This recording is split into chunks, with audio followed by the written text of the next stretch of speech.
Bab 39, Gayung bersambut. Fatian. Wanita cantik itu berdiri karena terkejut, akan tetapi lebih terkejut lagi melihat sosok pria lain dari balik tubuh Fatan. Kamu tidak apa-apa kan, Lin? Tanya Ethan yang berjalan cepat ke arah wanita. Itu. Seraya menundukkan kepalanya, perlahan ia mundur 2 langkah ke belakang. Pipa, apa yang kalian lakukan di sini? Tanya wanita itu merasa malu. Sedangkan Ethan tertegun melihat Alina yang menghindar darinya. Fatan pun segera mendekat dan membopong Alina. Wanita itu memberontak, menolak tubuhnya digendong oleh ketua geng itu. Alina, sekarang aku serius, aku beneran khawatir sama kamu. Rasanya mau mati karena kamu gak ada kabar berhari-hari. Mau ngamuk? Ngamulah aku tidak akan melepaskanmu sekarang, apapun yang akan menghadang di depan. Baik itu masa lalumu atau orang lain yang mengancam. Akan aku hadapi dan lawan semuanya dengan tegas tanpa harus menyakitimu. Tegas Fatan. Pria lain yang berada di sana merasa tersinggung dan tertampar oleh kata-kata Fatan. Walaupun ketua geng motor itu tidak tahu bahwa Ethan menyakiti Alina karena ancaman dari Yunda, Fatan berlalu meninggalkan Ethan yang masih diam di tempat dan terlihat merasa bersalah itu. Ethan, maaf, aku yang akan mengurus Alina, cetus ketua geng motor itu. Beberapa hari kemudian, Alina sudah membaik. Dia mulai berinteraksi baik dengan semua anggota geng Street Motorcycle dan Mama Fatan. Di saat wanita itu tengah bersenda gurau dengan Fatan dan teman-temannya di base camp, Ethan datang dengan terlihat tampan dan gagah. Berani, Alin, panggilnya dengan lembut. Alina dan yang lainnya melihat ke arahnya bersamaan. Ethan, jawabnya dengan nada bertanya. Boleh aku duduk, Fatan?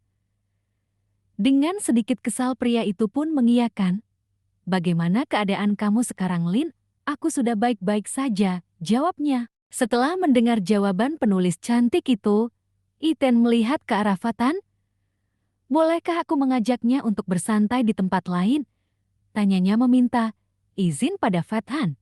Fatan melihat ke arah Alin, melihat reaksi wanita itu. Wanita cantik itu menganggukkan kepalanya.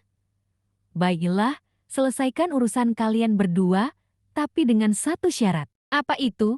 Salah satu temanku harus ikut dengan kalian. Ethan terdiam sejenak. Baiklah, hamparan pasir putih terlihat indah di bibir pantai itu. Helaian demi helaian, rambut Alina terlihat seperti sedang melambai-lambai karena tertiup angin pantai. Wajah datar tanpa ekspresi apapun terlihat dari wanita cantik itu.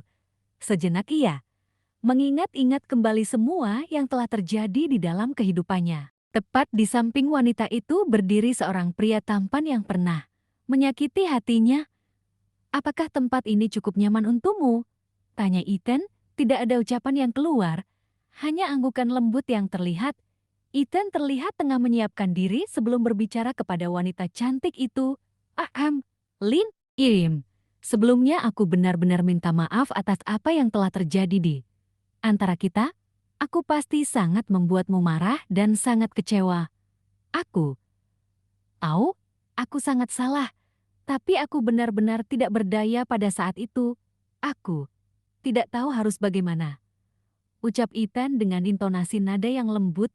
Untuk beberapa waktu, tidak ada respon atau jawaban apapun. Alina masih berdiam diri di tempatnya dengan tidak merubah ekspresi wajah datarnya. Aku sangat amat berterima kasih padamu. Kamu benar-benar penolongku. Karenamu aku bisa bertahan hidup, karenamu aku bisa melihat dunia dengan baik, dan karenamu juga aku menjadi sangat ketergantungan. Sehingga, ketika tragedi tak terduga itu terjadi, aku benar-benar hancur dan kacau untuk kedua kalinya. Tapi tidak apa-apa, karena hal itu juga aku menjadi sadar untuk tidak terlalu ketergantungan berlebihan pada siapapun. Maaf, jika aku banyak salah dan banyak merepotkan. Perkataan Alina terasa dingin tapi tulus dan jujur, dan Ethan merasa cukup bingung saat itu, karena niat awalnya adalah ingin memperbaiki hubungan dengan wanita itu. Apakah serpihan-serpihan itu bisa disambungkan lagi? Tanya pria itu.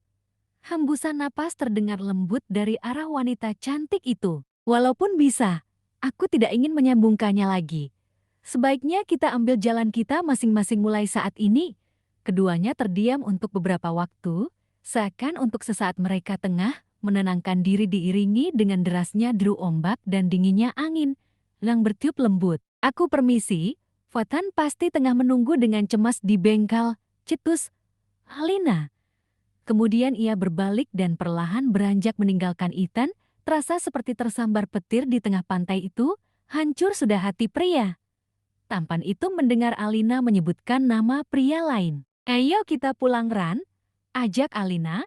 Harun yang diutus oleh Fatan pun mengangguk dan ikut berjalan di belakang Alina. Alina turun dari motor bersama dengan Harun, kedua mata indah wanita itu berkaca-kaca melihat ke arah rumah pria tampan yang selama ini berada di sisinya dari segala keadaan.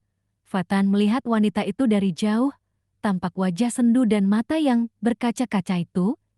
Ia pun berjalan mendekati Alina, kemudian dia merangkulnya. Kamu kenapa, Lin? Diapain kamu sama dia? Tanya Fatan dengan lembut, seraya mengelus pelan pipi wanita itu dan menyingkap beberapa helai rambut Wanita itu perlahan mengangkat tangannya lalu memegang jari jemari. Fatan, terima kasih. Ucap wanita itu lirih bersamaan dengan tetes demi tetes turun dari matanya. Fatan penuh dengan kebingungan tanpa bertanya segera memeluk wanita cantik yang ada di hadapannya. Fatan, terima kasih untuk semuanya. Aku juga berterima kasih dengan semua temanmu terutama mamamu. Aku ingin selalu berada di dekatmu selamanya. Setelah mengatakan hal itu, Fatan pun tersenyum. Akhirnya, gayung bersambut. Ucap Fatan lirih segera kembali memeluk erat tubuh mungil Alina bersambung.